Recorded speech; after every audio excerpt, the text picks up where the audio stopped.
Hello student, हमारा आज का टॉपिक है relationship between environment and economy. पर्यावरण और अर्थव्यवस्था के बीच संबंध। जो हमारा पर्यावरण होता है, जो इकोनॉमी होती है, उन तीनों का क्या होता है, बहुत बड़ा रिलेशन होता है, क्योंकि जो हमारी इकोनॉमी होती है वो पर्यावरण के द्वारा इफेक्टेड होती है। इसमें हम आज पढ़ेंगे कि आर्थिक विश्लेषण जो हमने किया है, जो एनालाइज किया है, वो क्या क्या चीज़ें हैं। आर्थिक विश्लेषण में पर्यावरण, अर्थशास्त्र में उत्पादन और खपत, विश्लेषण में पर्यावरणीय मुद्दों पर विचार किया जाता है। हरित उत्पादन और हरित खपत आधुनिक दुनिया की मांग है। अर्थशास्त्र में राजकोषीय नीतियों के उपकरण पर्यावरणीय संदर्भ में चर्चा करते हैं। उत्पादन के 3 कारक होते हैं: प्राकृतिक, भौतिक, मानवीय कारक। जो हमारा प्रोडक्शन होता है वो 3 चीज़ों के ऊपर डिपेंड करता है। कुछ हमारे उसमें नेचुरल फैक्टर्स होते हैं, कुछ हमारे उसमें फिजिकल्स होते हैं और कुछ हमारे मानवीय होते हैं। प्राकृतिक कारक पर्यावरण से सीधे जुड़े हुए होते हैं। बताया है यहाँ पे कि जो पर्यावरण है और अर्थव्यवस्था में जो रिलेशन होता है, जो इंटर रिलेशन होता है, वो घनिष्ठ संबंध होता है।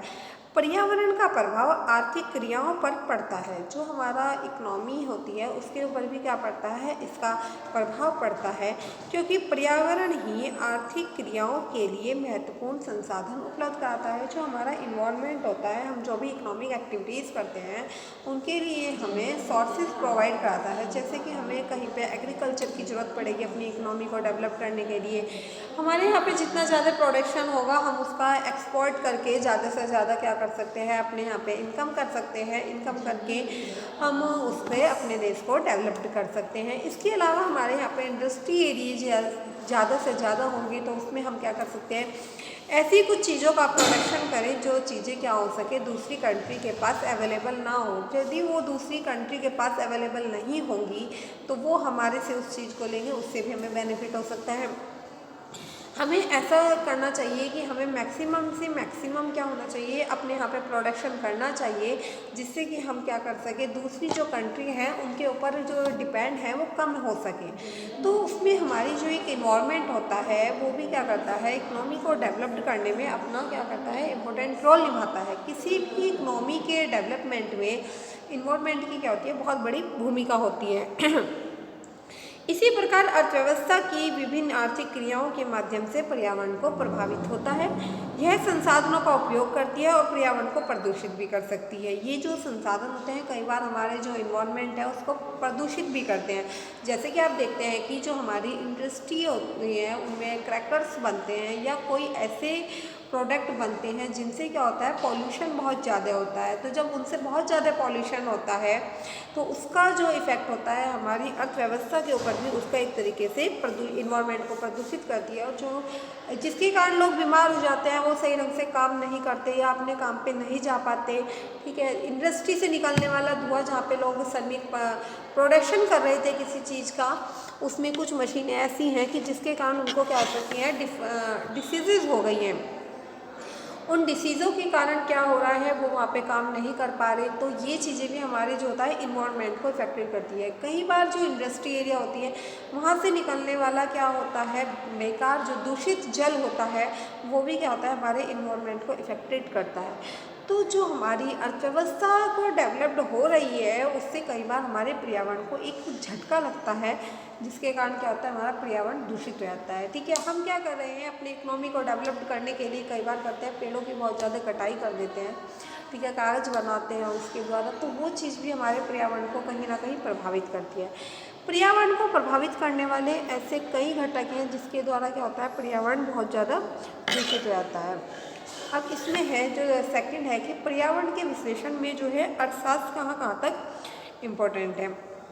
बताया इन्होंने कि जो पर्यावरण और अर्थव्यवस्था के अंतर संबंधों को ठीक से समझने के लिए हमें पर्यावरण अथवा अर्थव्यवस्था के महत्वपूर्ण कार्यों को क्या करना पड़ेगा, विश्लेषण करना पड़ेगा, हमें उनको एनालाइज करना पड़ेगा।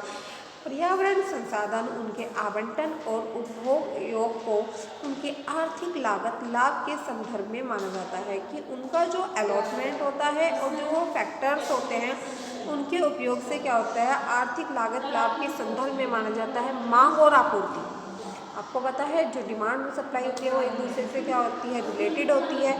लाभ और हानि वो भी एक दूसरे से, क्या कि आप कोई बिजनेस कर रहे हो तो उसमें क्या होगा, या तो प्रॉफिट होगा या लॉस होगा, दो ही चीज़ें होती हैं। पर्यावरण संसाधनों का संतुलन सभी का अर्थव्यवस्था के संदर्भ में विश्लेषण किया जाता है। जितने भी जो हमारे पर्यावरण के साधन हैं उन सबका जो हमारी इकोनॉमी है उसके संबंध में हम क्या करते हैं, स्टडी करते हैं। कई पर्यावरण सिद्धांत हैं जो आर्थिक सिद्धांतों के एकीकरण के साथ ही क्या होते हैं, विकसित होते हैं, डेवलप्ड होते हैं। अब बताया है कि पर्यावरण और अर्थव्यवस्था के अंतर संबंध को ठीक से समझने के लिए पर्यावरण तथा अर्थव्यवस्था के महत्वपूर्ण कार्यों का क्या किया जाता है, विश्लेषण किया जाता है।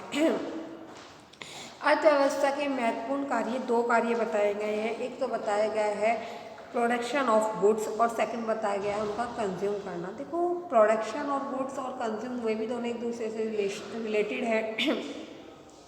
हमने किसी चीज़ का प्रोडक्शन कर लिया और उस प्रोडक्शन को करने के बाद उसे क्या करा, कंज्यूम नहीं किया गया, तो वो प्रोडक्शन क्या है, यूजलेस है, वेस्ट है। इसी प्रकार पर्यावरण भी निम्नलिखित दो महत्वपूर्ण कार्यों से बना हुआ है। एक तो होता है, इसमें बताया गया है संसाधनों की आपूर्ति, और दूसरा बताया गया है अवशेष पदार्थों का क्या होता है, अवशोषण। फर्स्ट है संसाधनों की आपूर्ति, इसके बारे में हम पढ़ते हैं कि क्या होता है। पर्यावरण का जो प्रथम कार्य है वह है संसाधनों की आपूर्ति करना, ठीक है, जिसमें ऊर्जा संसाधन एवं भौतिक संसाधन शामिल होते हैं। इसमें क्या होता है, जो हमारी ऊर्जा एनर्जी से रिलेटेड जो सोर्सेज होते हैं और जो हमारी इसमें भौतिक सामग्री होती है, इन दोनों को हम इसमें क्या करते हैं, शामिल करके चलते हैं। इन संसाधनों को अर्थव्यवस्था में विभिन्न प्रक्रियाओं के माध्यम से उपयोग में लाकर उत्पादन में परिवर्तित करती है। ये जो प्रक्रिया हैं इनके माध्यम से उपभोग में लाकर उत्पादन में क्या किया जाता है, इनको चेंजेस किया जाता है, कन्वर्ट किया जाता है इस तरीके से। उत्पादन प्रक्रिया के बाद जिन वस्तुओं का निर्माण किया जाता है उनको बाजार के माध्यम से उपभोक्ता तक उपभोग करने हेतु प्रस्तुत किया जाता है या उपलब्ध किया जाता है। देखो संसाधनों की आपूर्ति भी क्या होती है, किसी इन्वायरमेंट के बारे में हमें बताती है कि पर्यावरण का जो फर्स्ट वर्क होता है वो क्या होता है, प्रोडक्शन करना, और उस प्रोडक्ट को क्या करना, मार्केट में सेल करना, ठीक है, और जिससे क्या कर सके, लोग उसको क्या कर सके, यूज़ कर सकें, उसको कंज्यूम कर सकें। सेकंड है अवशेष या अवशोषण, हम जिसे कहते हैं। अवशेष या अवशोषण के बारे में अगर हम पढ़ें, उत्पादन कार्य तथा उपभोग दोनों से ही बेकार माल शेष रह जाता है।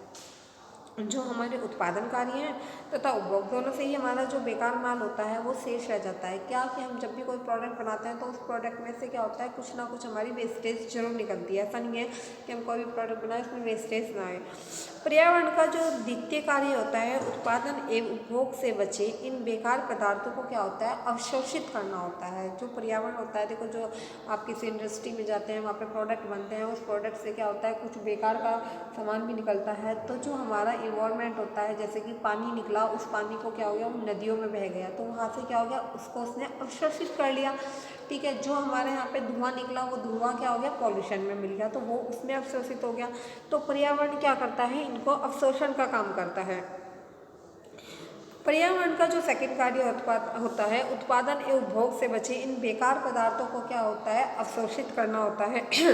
पर्यावरण इन बेकार पदार्थों को जीव वैज्ञानिक तथा रासायनिक दोनों में से किसी भी एक या दोनों तरीकों से क्या करता है, शोषित करने का प्रयास करता है। तो वो बायोलॉजिकल करेगा या वो केमिस्ट्रिकल करेगा, तो दोनों में से किसी भी एक मेथड से उसको क्या करता है, वो अवशोषित कर लेता है अपने में।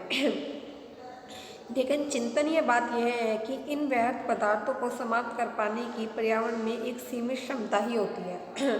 पर्यावरण भी क्या करेगा, एक लिमिटेड टाइम तक ही इन पदार्थों को क्या करेगा, सीमित कर सकता है।